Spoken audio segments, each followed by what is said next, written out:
నమస్తే, welcome to meta news. ఇక మ్యాటర్లోకి వచ్చేస్తే వైసీపీ మాజీ ఎమ్మెల్యే పెద్దారెడ్డికి మళ్ళీ షాక్ తగిలింది.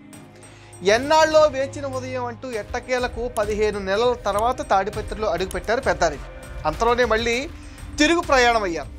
భారీ పోలీస్ భద్రత మధ్య తాడిపత్రికి చేరుకున్న కేతిరెడ్డి పెద్దారెడ్డి చంద్రబాబు టూర్ నేపథ్యంలో వెంటనే వెళ్ళిపోవాల్సి వచ్చింది. ఉద్రిక్త పరిస్థితులు, టెన్షన్ వాతావరణం నడుమ చానాళ్ల తర్వాత సుప్రీంకోర్టు ఆదేశాలతో పోలీసుల భద్రతతో తాడిపత్రిలో తన నివాసానికి చేరుకున్నారు పెద్దారెడ్డి. అయితే 10న సీఎం చంద్రబాబు అనంతపురం పర్యటన సందర్భంగా బందోబస్తు ఉండడంతో ముఖ్యమంత్రి పర్యటన తర్వాత తిరిగి రావాలని పోలీసులు ఆదేశించారు. దీంతో కేతిరెడ్డి పెద్దారెడ్డి తాడిపత్రి నుంచి తిమ్మంపల్లికి వెళ్లారు. ఉమ్మడి అనంతపురం జిల్లా తాడిపత్రి నియోజకవర్గం ఎప్పుడూ వార్తల్లో ఉంటూనే ఉంటుంది. అక్కడ ఎవరు అధికారంలో ఉన్నా రాజకీయంగా హై టెన్షన్ వాతావరణం అయితే ఉంటుంది. మాజీ ఎమ్మెల్యేలు కేతిరెడ్డి పెద్దారెడ్డి, జేసీ ప్రభాకర్ రెడ్డి మధ్య సవాళ్ల పర్వం చాలా కాలం నుంచి కొనసాగుతుంది. కొన్ని దశాబ్దాలుగా ఇద్దరి కుటుంబాల మధ్య రాజకీయ పోరాటం అయితే సాగుతుంది. 2019 ఎన్నికల వరకు జేసీ కుటుంబం తాడిపత్రి నియోజకవర్గంలో ఆధిపత్యం చూపేది. 2019 ఎన్నికల్లో వైసీపీ నుంచి గెలిచిన కేతిరెడ్డి పెద్దారెడ్డి రెచ్చిపోవడంతో అక్కడ రాజకీయ యుద్ధం మొదలైపోయింది. వైసీపీ అధికారంలో ఉండగా కేతిరెడ్డి పెద్దారెడ్డి చేసిన దారుణాలైతే అన్నీ ఇన్ని కావంటారు. రాష్ట్రంలో విచ్చలవిడిగా దోపిడీకి పాల్పడ్డారనే ఆరోపణలు ఉన్నాయి. అంతేకాకుండా జేసీ ప్రభాకర్ రెడ్డి ఇంటిపైకి అనుచరులతో వెళ్లి దాడి చేసి ఫర్నిచర్ వాహనాలు ధ్వంసం చేశారు. ఆ సమయంలో జేసీ ప్రభాకర్ రెడ్డి కుటుంబం మొత్తం హైదరాబాద్లో ఉన్నారు. అంతేకాదు, అధికారాన్ని అడ్డం పెట్టుకుని అప్పట్లో జేసీ ప్రభాకర్ రెడ్డిని పెద్దారెడ్డి జైల్లో పెట్టించారు. అక్కడి నుంచి వీరిద్దరి మధ్య వైరం మరింత ముదిరింది. ఇక ఆ రోజు నుంచి ఇది ఇద్దరి నాయకుల మధ్య కాకుండా 2 వర్గాల మధ్య వైరంలా మారిపోయింది. తాడిపత్రిలో నిత్యం రావణ కష్టం రగులుతుంది. 2024 ఎన్నికలకు వచ్చేసరికి పరిస్థితి పూర్తిగా మారిపోయింది. జేసీ అస్మిత్ రెడ్డి గెలుపుతో పెద్దారెడ్డికి కష్టాలు మొదలయ్యాయి. కూటమి ప్రభుత్వం అధికారంలోకి వచ్చిన తర్వాత తాడిపత్రిలో పెద్దారెడ్డికి JC Prabhakar Reddy no entry board పెట్టారు. ఎప్పుడు తాడిపత్రికి వెళ్లాలనుకున్న జేసీ వర్గం అడ్డుకట్ట వేస్తూ వచ్చింది.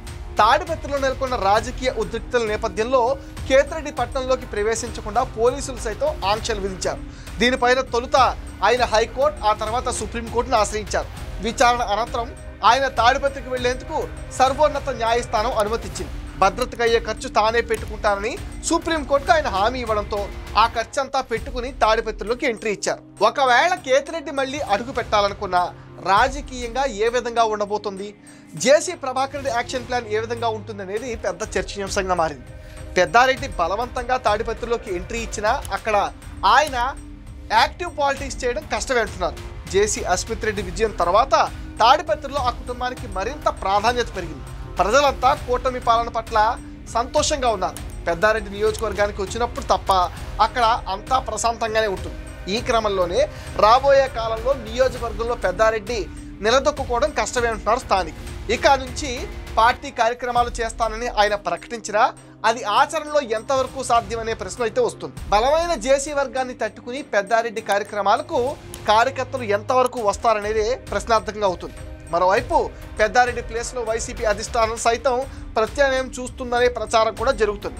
అధికారం పోయిన దగ్గర నుంచి తాడిపత్రిలో వైసీపీ కార్యక్రమాలన్నీ దాదాపు కనుమరుగైపోయాయి. అటు జేసీ సైతం పెద్దారెడ్డి ఫ్యామిలీ తప్ప వైసీపీలో ఎవరైనా రాజకీయం చేసుకోవచ్చు అంటున్నారు. ఇదే అదునుగా వైసీపీలో కొందరు చూపు తాడిపత్రిపై పడిందట. అదే సమయంలో ఎప్పుడో పాలిటిక్స్ నుంచి వాలంటరీ రిటైర్మెంట్ తీసుకున్న విఆర్ రామిరెడ్డి చానాళ్ల తర్వాత తాడిపత్రిలోకి ఎంట్రీ ఇచ్చేశారు. అసలే జేసీతో టెన్షన్ పడుతున్న పెద్దారెడ్డికి ఇప్పుడు నియోజకవర్గంలో మళ్ళీ రాజకీయం చేద్దామనుకున్న సొంత పార్టీ నేతలతో తలనొప్పులు తప్పమంటున్నారు. మొత్తంగా తాడిపత్రిలో పెద్దారెడ్డి రాజకీయం అయితే 1 అడుగు ముందుకు 3 అడుగులు వెనక్కి అన్నట్టుగా మారిందన్న పరిస్థితి అయితే కనిపిస్తుంది. ఇది మెటా న్యూస్ అప్డేట్. ఈ వీడియో పైన మీ విలువైన ఒపీనియన్ని కామెంట్ సెక్షన్లో మెన్షన్ చేయండి. మీరు ఇచ్చే కామెంట్స్తో మరిన్ని ఇంట్రెస్టింగ్ వీడియోస్ మీకు అందిస్తామని మీరేం చేయాలో మీకు తెలుసుగా. ఈ వీడియోస్ని లైక్ చేయండి, షేర్ చేయండి, మెటా న్యూస్ని సపోర్ట్ చేయండి, సబ్స్క్రైబ్ చేసేయండి.